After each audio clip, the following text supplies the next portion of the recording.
अब उस गैर मुकल्लिद मौलवी की आंख खुल गई, बेदार हुआ, फौरन पीलीभीत के स्टेशन पर पहुंचा, बरेली का टिकट लिया, इमाम अहले सुन्नत की बारगाह में हाजिर हुआ, रो रहा है, गिरियोजारी कर रहा है, माजरा को बयान कर रहा है। इमाम अहले सुन्नत ने सब कुछ सुनने के बाद उसे तौबा कराया, उसे दाखिले इस्लाम किया और फिर सिलसिले आलिया कादरिया रज़विया में उसे मुरीद किया। और जब उसे शजरा दिया, शजरा देते हुए इरशाद फरमाया, लो ये है तुम्हारी वो चिट्ठी जिस चिट्ठी का तुमसे मुतालबा किया जा रहा था, और जिस कश्ती की तुम्हें तलाश थी वो कश्ती तुम्हारा पीर है। मुसलमानों, ये है मसलक आला हज़रत। अगर इस पर गामज़न रहोगे नजात मिलेगी, इससे हट गए तो हलाकतें और तबाहियां तुम्हारे लिए मुकद्दर हो जाएंगी।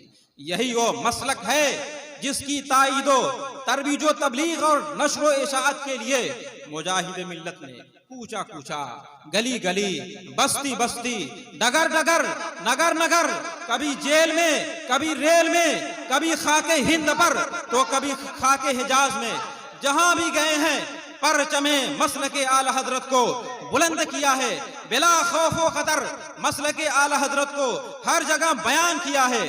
आफाक की उसअतों में इसे फैलाने के लिए जिंदगी की आखिरी सांस तक आप कोशिश करते रहे।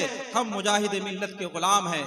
याद रखिए, इस गुलामी का तकाजा उसी वक्त पूरा हो सकता है जब हम मुजाहिद मिल्लत के दिए हुए मिशन को आगे बढ़ाएं, जब हम मुजाहिद मिल्लत की बताई हुई तालीमात पर अमल करें और मसलके आला हजरत के साथ वाबस्ता हो जाएं, तादमे वापसी जिंदगी की आखिरी सांस तक उसी मसलके मुहज्जब पे कायम व दायम रहें। ये है मुजाहिद मिल्लत की तालीम। नंबर 2, आला हजरत अली रहमतुल्लाह व रिज़वान के बाद उनके मसलक का सबसे बड़ा नुमाइंदा हुजूर मुफ्ती आज़म हिंद रहमतुल्लाह अलैह थे, और उनके बाद उनके मसलक का सबसे बड़ा नुमाइंदा, सबसे बड़ा तर्जमान, जिसे हम और आप हुजूर ताजुश शरिया के नाम से जानते हैं। ताजुश शरिया यो जाते बाबरकात है इनकी, जो मसलके आला हजरत की सच्ची तर्जमानी करने वाले हैं। इसलिए किताब व सुन्नत की रोशनी में, मसलके आला हजरत की रोशनी में ताजुश शरिया ने जो तहकीकात हमारे सामने पेश कर दी हैं, चाहे उनका ताल्लुक एतिकादी मसाइल से हो, चाहे उनका ताल्लुक फरोई मसाइल से हो, ताजुश शरिया के फतावा के सामने हमारी गर्दनें झुकी हुई हैं, हमारा सरे तस्लीम खम है। इसलिए कि हमें इस बात का पूरा यकीन है कि मसलके आला हजरत के सबसे बड़े तर्जमान अपने जमाने में हुजूर ताजुश शरिया थे, और हुजूर ताजुश शरिया की जात और जात है जिनका मुजाहिद मिल्लत ने भी अदब व एहतराम किया है। आप जानते होंगे, और नहीं जानते हैं तो सुन लीजिए, रोदौली शरीफ की सरजमीन है, सरकार मुजाहिद मिल्लत तशरीफ ले गए हैं, उनके एक मुरीद का मकान है, हुजूर ताजुश शरिया भी मौजूद है। साहिब खाना कलकत्ता में काम करता था, मुजाहिद मिल्लत के दामन से यहीं वाबस्ता हो गया था। साहिब खाना की जो अहलिया थी वो भी चाहती थी कि मैं भी मुजाहिद मिल्लत के दामन से वाबस्ता हो। सरकार मुजाहिद मिल्लत जब वहां पहुंचे हैं, उनकी अहलिया की तरफ से ये इसरार हुआ कि मुझे अपने दामन में दाखिल कर लिया जाए। मुजाहिद मिल्लत ने कहा था कि नहीं, मेरे मखदूम ज़ादे यहाँ तशरीफ फरमा, हजरते अजहरी मियाँ यहाँ तशरीफ फरमा है, मैं उनकी मौजूदगी में मुरीद नहीं कर सकता। इसरार बढ़ा, बहुत ज्यादा इसरार हुआ, मुजाहिद मिल्लत ने मंजूर कर लिया, लेकिन इरशाद फरमाया कि मैं अगर अंदर जाऊंगा तो उस बारगाह से, तो उस क़यामगाह से होते हुए नहीं जिस क़यामगाह में हजरत अजहरी मियाँ तशरीफ फरमा है, कहीं उनके अदब व एहतराम में कोई खलल न पड़ जाए। इसलिए मुजाहिद मिल्लत को पीछे वाले दरवाजे से अंदर ले जाया गया, और जब आप मुरीद कर रहे थे इरशाद फरमाया, आवाज को हल्की रखना, कहीं मखदूम ज़ादे के आराम में कोई खलल न पड़ने पाए। मुजाहिद मिल्लत ने अपने अमल से, अपने किरदार से हमें यह सबक दिया था कि जब मसाइल बेशुमार हो जाएं, लोग तरह तरह की बातें करने लगे, कोई कुछ कहता हो, कोई कुछ कहता हो, तो उस वक्त ये समझ लेना कि ताजुश्शरिया की तहकीक क्या है, ताजुश्शरिया का मसला क्या है। जब ताजुश्शरिया के मसाइल तुम्हारे सामने आ जाएंगे तो फिर तुम्हें सोचने की जरूरत नहीं है कि सही क्या है, गलत क्या है।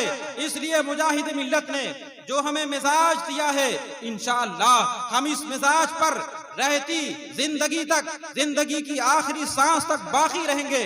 और याद रख लीजिए, चाहे खानकाए हबीबिया हो, चाहे दारुल उलूम मुजाहिद मिल्लत हो, दोनों का मसलक और दोनों का मौकिफ वही है जो हुजूर ताजुश्शरिया का मौकिफ है, जो इमाम अहले सुन्नत आला हजरत अली रहमत व रिज़वान का मौकिफ है।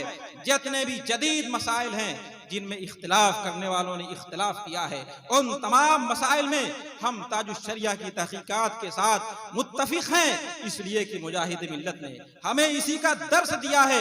चाहे जितनी भी सोबतों का सामना करना पड़े, जितनी भी मशक्कतों का सामना करना पड़े, हम कांटों की राह से गुजरेंगे, लेकिन इमाम अहले सुन्नत की जो तालीमात हैं, ताजुश्शरिया की जो तहकीकात हैं, हम उनसे बाल बराबर भी इन्हिराफ करने के लिए तैयार नहीं है। याद रखिए, यहाँ की जो जिंदगी है ये 4 रोजा जिंदगी है, फिर उसके बाद तो आखिरत की जिंदगी है।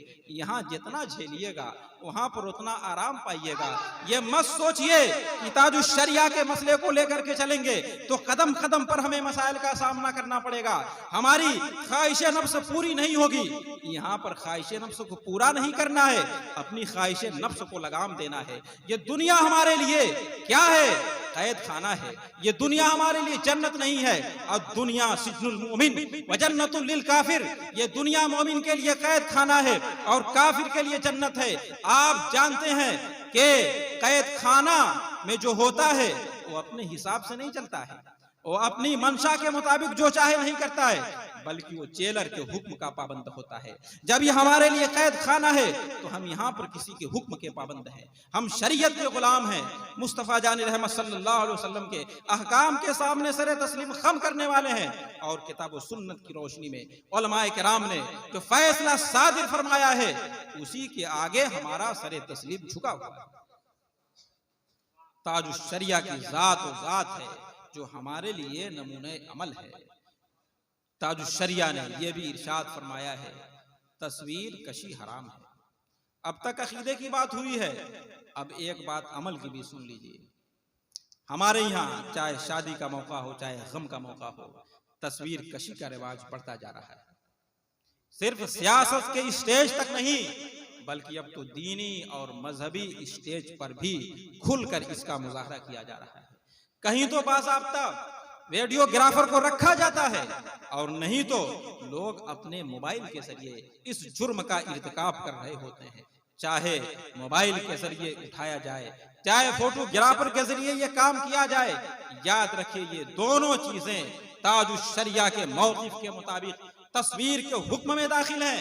जिस तरह तस्वीर हराम, उसी तरीके से ये भी हराम है। तो हम कोई मजलिस मुनअक़िद करते हैं तो हम इसलिए करते हैं ताकि रसूल का फैजान हमें मिल जाए, रसूल की नजरे इनायत हमें नसीब हो जाए, इसलिए हम कोई प्रोग्राम करते हैं। तो जो प्रोग्राम हमारा, जो तकरीब हमारी रसूल के हुक्म के खिलाफ होगी तो उसमें सवाब मिलने का क्या गुमान, उल्टा कहीं हम गुनाहगार न हो जाएं। आज तो मोबाइल हमारे हाथों में है, सिर्फ एक स्विच दबाने की देर है, फौरन किसी की तस्वीर कैच हो जाती है। बहुत आसान मालूम हो रहा है, मगर उस वक्त क्या होगा जब खुदाए जब्बारो क़हार भरे मजमे में, जहां पर अव्वलीन व आखिरीन का इज्तिमा होगा, वहां पर इरशाद फरमाएगा, अहयू मा खलक़तुम, जो तस्वीरें तुमने बनाई है अब इसमें जान डालो, अब इसमें रूह डालो। किसके बस की बात है कि अपनी बनाई हुई तस्वीरों में और रूह डालने पर कादिर होगा? सिवाय नदामत के, सिवाय शर्मिंदगी के, सिवाय हसरत के कुछ हाथ न आएगा। इसलिए जरूरत इस बात की है कि हम इसी दुनिया में अपने मुआमलात को सही कर लें ताकि आखिरत की जिल्लत और रुसवाई से हम महफूजो मामून रहें। ये तस्वीर कशी क्या है? सरकारे दो आलम सल्लल्लाहु अलैहि वसल्लम इरशाद फरमाते हैं, इन्ना अशद्दन नासे इन्ना अशद्दल अज़ाबे यौमल क़यामत अल मुसव्विरून, क़यामत के दिन सबसे सख्त जो अजाब दिया जाएगा ये तस्वीर बनाने वालों को दिया जाएगा। यही वजह है हमारे असलाफ ने हमेशा इस सिलसिले में एहतियात किया है और तस्वीर कशी से कोसों दूर रहे हैं। हुजूर मुफ्ती आज़म हिंद रहमतुल्लाह अलैह अहमदाबाद की सरजमीन पर पहुंचे हैं। जब मेहमान के घर में दाखिल होना चाहा, अभी दरवाजे के पास हैं, देखा कि अंदर तस्वीरें लगी हुई हैं, रुक गए, वहीं पर रुक गए। जब साहिब खाना ने अंदर जाने के लिए कहा तो इरशाद फरमाया, ये देखो तुम्हारा घर तो सनम खाना बना हुआ है, बुत खाना बना हुआ है, तस्वीरें लगी हुई हैं, जब तक इन तस्वीरों को हटाया नहीं जाएगा मैं अंदर दाखिल नहीं हो सकता। तस्वीरों को हटाया गया। हुजूर मुफ्ती आज़म हिंद रहमतुल्लाह अलैह अंदर दाखिल हुए। अभी अभी आपने मुहद्दिस आज़म पाकिस्तान का वाक़या सुना था, ये वाक़या भी सुन लीजिए। बरेली शरीफ से आपको बहुत क़ल्बी लगाव था, हमने बताया था एक अरसे तक बरेली शरीफ की सरजमीन पर रहकर आपने दर्स व तदरीस के सिलसिले को जारी रखा था।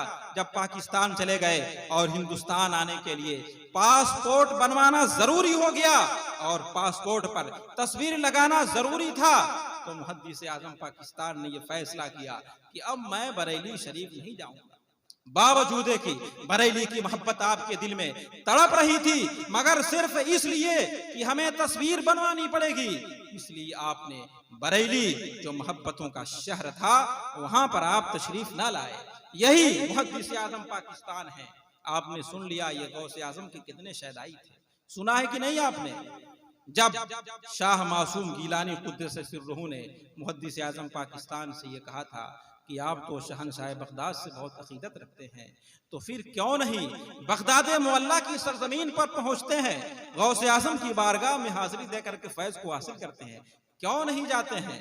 उस वक्त मुहद्दिस आज़म पाकिस्तान ने ये इरशाद फरमाया था कि मैं गौसे आज़म और उनके जद्दे करीम रसूल अकरम सल्लल्लाहु अलैहि वसल्लम की नाफरमानी करके उनकी बारगाह में कभी हाजिर नहीं हो सकता। मुसलमानों, तस्वीर कशी वो लानत है जिससे अल्लाह नाराज हो जाएगा, रसूल नाराज हो जाएंगे। हमारी सारी कोशिशों, सारी काबिशों, सारी इबादतों और सारी रियाजतों का महसल सिर्फ यही है कि रसूल हमसे राजी हो जाए, खुदा हमसे राजी हो जाए।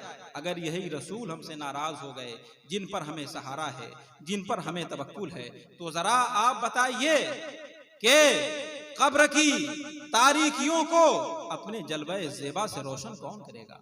अगर हुजूरी हमसे नाराज हो गए तो हम गुनहगाराने उम्मत शफाअत की भीख मांगने के लिए किसके दरवाजे पे हाजिर होंगे? अगर रसूली हमसे नाराज हो गए तो महशर की तपती हुई धूप में कौन अपने दामने करम का साया हमें अता करेगा? अगर ये रसूली हमसे नाराज हो गए तो जब मीज़ान पर हमारे अमल तौले जाएंगे तो हमारी नेकियों का पल्ला कौन भारी करेगा? जब हम पुलसिरात से गुजर रहे होंगे उस वक्त रब्बे सल्लिम की सदा किसकी जबान पर होगी? यही रसूल हमारे लिए आखिरी सहारा है। हमारा जो कुछ अमल है वो आपके सामने है, हमारी कोई हैसियत नहीं है, हमारा कोई वकार नहीं है, हम शरीयत के अहकाम से कोसों दूर हैं। हमारा आखिरी और आखिरी सहारा सिर्फ हबीबे दो जहां सल्लल्लाहु अलैहि वसल्लम की शफाअत है। अगर वही रसूल हमसे नाराज हो गए, दुनिया भी हमारे लिए बिगड़ जाएगी और आखिरत की हलाकतें भी हमारे लिए मुकद्दर हो जाएंगी। हमें रसूलुल्लाह को राजी करना है। जब वो राजी हो जाएंगे तो अल्लाह तबारक व तआला राजी हो जाएगा। जब अल्लाह और उसके रसूल राजी हो जाएंगे तो फिर जन्नतुल फिरदौस की बहारों तक पहुंचने में क्या रुकावट बन सकती है? मुसलमानों, अल्लाह तबारक व तआला की बारगाह में ये दुआ है कि हमें जिंदगी की आखिरी सांस तक मसलक आला हजरत पर कायम व दायम रहने की तौफीक अता फरमाए। और मुजाहिदी मिल्लत ने अपने किरदार से, अपने अमल से जो हमें दर्स दिया है, हम उस दर्स के मुताबिक अमल करें, अपनी हयात के सफर को उनकी तालीमात के मुताबिक आगे बढ़ाएं कि इसी में हमारे लिए नजात है। और मुजाहिद मिल्लत की सबसे अहम जो तालीम थी वो यही थी कि बद मजहबों से दूर रहा जाए, बद अकीदों से दूर रहा जाए।